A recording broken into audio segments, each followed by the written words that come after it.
আজ 2 দিন হয়ে গেল, ও আর মুখ খুলবে বলে মনে হয় না। যা এভিডেন্স আছে সেগুলো নিয়ে কাল কোর্টে চালান করে দাও।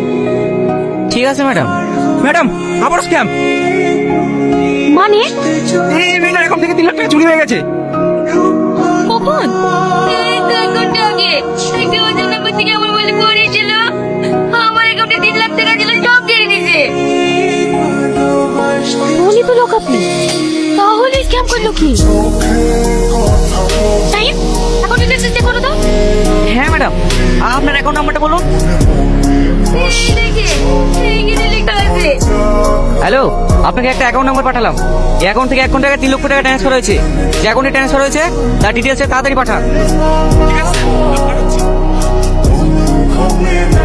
Madam, Tony. কি হয়েছে টনি? ও হসপিটাল থেকে ওষুধ তুলে দিয়েছিলাম, সব একসাথে খেয়ে ফেলেছে। ও মনে আর বাঁচবে না।